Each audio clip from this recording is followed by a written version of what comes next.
And here are our final thoughts on That Blue Abarth and his YouTube channel.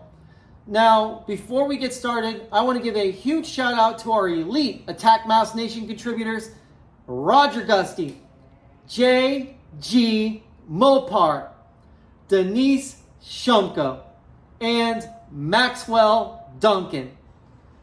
Now guys, That Blue Abarth started out with 100 subscribers as of today.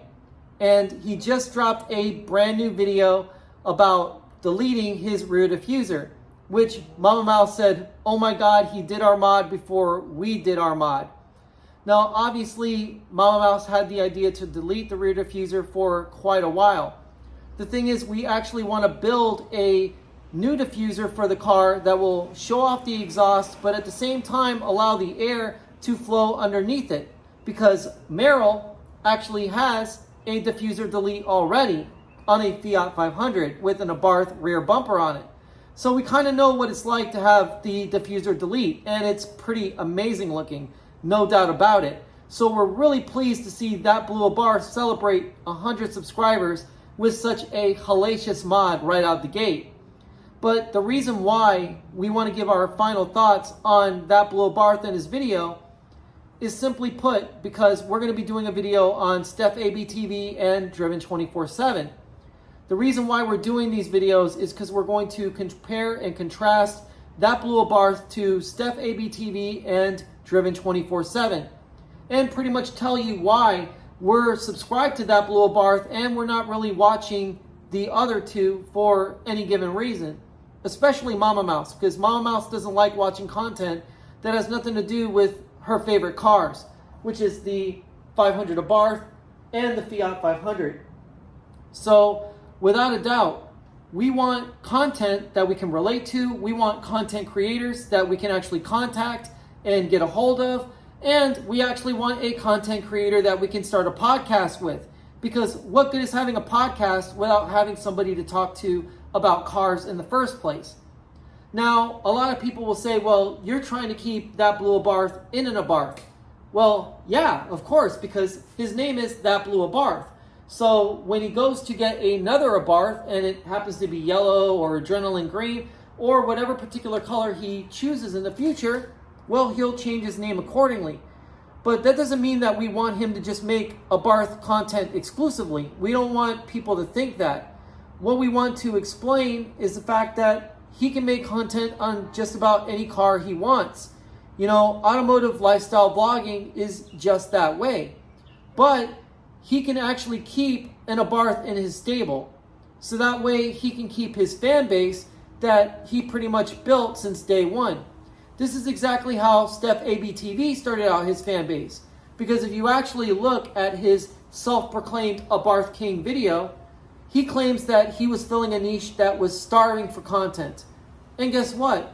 That niche is starving for content once again. Because Steph ABTV and Driven 24/7 have went completely the opposite way of Abarth content. And why? Because there's nothing to talk about when it comes down to the Abarth. It's too old. I can't make content on a car that I've already talked so much about. The funny part is I can make content for years and years and years on end on this car, simply put because I have the creativity and the ability to make modifications that nobody has ever seen to the car. And when you find somebody like That Blue Abarth who is just as creative, just as talented, and who has started out his channel not even 6 months into having it with the first few videos that he just started making, and he's already at 100 subs, and the year isn't even over, who knows where That Blue Abarth is going to be? I mean, he'll be at 4K before Driven 24/7 reached 4K. And that's going to be very impressive. And that's without all of the camera equipment, the cattail mics, all the stuff that most people spend thousands upon thousands of dollars on. The one thing that That Blue Abarth has that many people don't have is relatability. He can be related to as a young man who's just graduated college, who is moving on to the real world and actually getting a job in the automotive industry. And this is where his credibility starts and his channel begins to blow up. because once you get credibility in the automotive industry, you become somewhat of a authority, a source to go to for those who don't know a lot about their cars. And already you can see from his videos, he was telling us the difference between the Series 3 and the Series 4 Abarth. Even though obviously Merrill's not an Abarth, just has a Series 3 front bumper from an Abarth. Point being, the reason why That Blue Abarth is so much better than any UK content creator is because he actually has passion for the car. And even though Mama Mouse pointed out that he wears a Honda racing jacket, well, there's nothing wrong with owning Hondas, even though Mama Mouse and I were not the biggest fans. Simply put, because Hondas are the most stolen car here in America, and what's really ironic is that the Abarth is actually the most stolen car in Europe. So That Blue Abarth and ourselves have something in common. We both drive cars or have cars in our prospective locations that love to get stolen. Go figure. But at the end of the day, guys, subscribe to That Blue Abarth.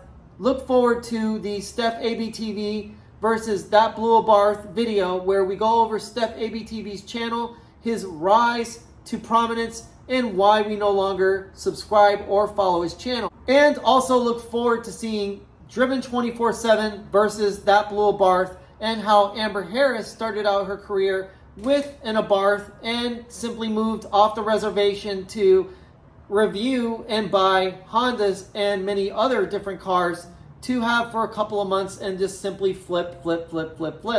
And that's how her channel is proceeding as it goes now. She doesn't really hang on to a car very long. Most of her content, as you can see from her content catalog, has a lot to do with getting rid of a car and moving on to the next. Getting rid of a car and moving on to the next. And honestly, you never ever get a chance to bond with any of the cars she actually buys and enjoy seeing the modifications because she never hangs on to them long enough. But that doesn't mean she doesn't make great content. It's just not for Mama Mouse and I. And the same thing with Steph ABTV. His content is just not for Mama Mouse and I. But That Blue Abarth's content is. And that's why we're subscribed to him. And that's why we suggest, once again, and we're going to repeat, subscribe, bang the bell, and share That Blue Abarth's content. So guys, stay happy, stay healthy, stay wealthy. And remember, if you're lucky enough to have a 500 Abarth and a Fiat 500, you're probably subscribed to That Blue Abarth. Take it easy, guys. Mouseball out.